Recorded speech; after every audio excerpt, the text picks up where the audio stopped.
মোচা তো আমরা অনেক কলা গাছে বা হাটে বাজারে দেখেছি, কিন্তু সেই মোচা কিভাবে রান্না করে আজকের ভিডিওতে আমি সেটাই দেখাবো আপনাদের। বন্ধুরা, এখানে কলা গাছ থেকে একটা মোচা কেটে আনা হয়েছে। সেই মোচাটাকে এবারে ছাড়ানো হচ্ছে। এই যে মোচার খোলটা ছাড়ানো হলো, দেখো এর ভেতরে যে ফুলগুলো আছে, এই ফুলগুলোকে নিয়ে এর ভেতরে কিছু কাঠি আছে, সেই কাঠিগুলোকে বাদ দিয়েই এই অংশটা রান্না করে খাওয়া যায়।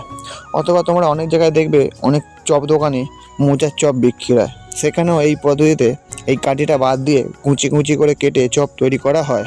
এবার আপনারা বলতেই পারেন যে মোচাটা এলো কোথা থেকে। বন্ধুরা, এই মোচাটা কলা গাছে হয়।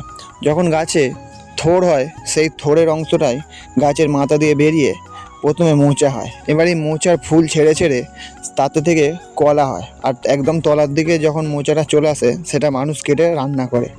তো যাই হোক বন্ধুরা, তোমরা দেখতে পেলে মোচা কাটা হয়ে যাওয়ার পরে আলু বেগুন সব কাটা হয়ে গেছে। এবার আলু বেগুন ধুয়ে নিয়ে আমরা রান্নাঘরে চলে এসেছি। রান্নাঘরে কড়াইয়ে তেল গরম করতে দেওয়ার পরে প্রথমে আলু আর বেগুন যে কুচি করে কাটা হয়েছে সেটাকে দিয়ে দিলাম ভাজার জন্য।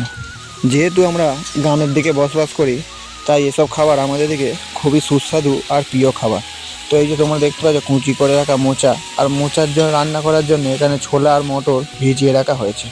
তো যাই হোক, আলু আর বেগুনটা ভাজা হয়ে যাওয়ার পরে তার মধ্যে মোচাটা দিয়ে দেওয়া হলো।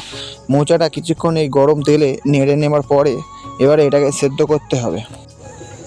মোচা রান্নার সবচেয়ে যে দুটো দরকারি জিনিস, সেই দুটো হলো গরম মশলা আর ঘি। গরম মশলা আর ঘি ছাড়া মোচা কিন্তু জমে না।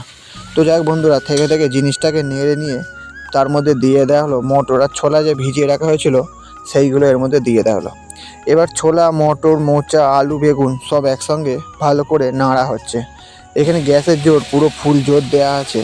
এবারে এর মধ্যে দিয়ে দেওয়া হবে কিছুটা পরিমাণ লবণ আর কিছুটা পরিমাণ হলুদ দিয়ে দেওয়া হলো। তারপরে অল্প পরিমাণ লঙ্কা দেওয়া হলো। যেহেতু খাবারটা ঝাল হবে না, তাই লঙ্কার পরিমাণটা খুবই কম দেওয়া হলো। এবারে সব কটা জিনিস দেওয়ার পরে এটাকে ভালো করে নেড়ে চেড়ে নেওয়া হলো। এরপরে এতে দিতে হবে পরিমাণ মতন জল। জলটা দিয়ে এবারে এটা কিছুক্ষণ ফোটাতে হবে যাতে মোচাটা নরম হয়।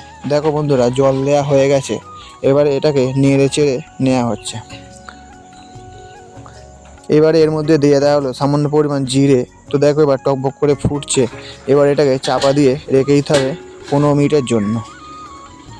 তো বন্ধুরা, 15 মিনিট পর আমরা এসে পড়েছি। এবার ঢাকনাটা খুলতে একটা সুন্দর মোচার গন্ধ বেরোচ্ছে।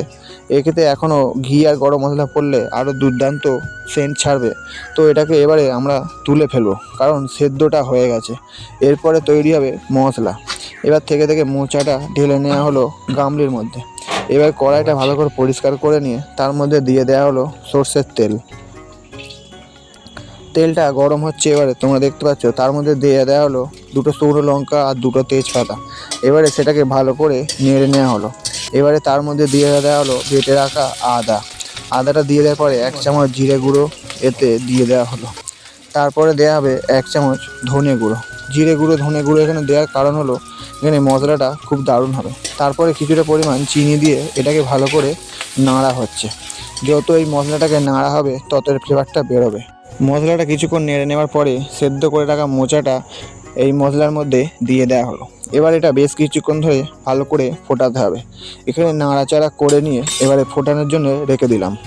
বন্ধুরা, দেখতেই পাচ্ছ মোচাটা এখানে ফোটা আরম্ভ হয়ে গেছে।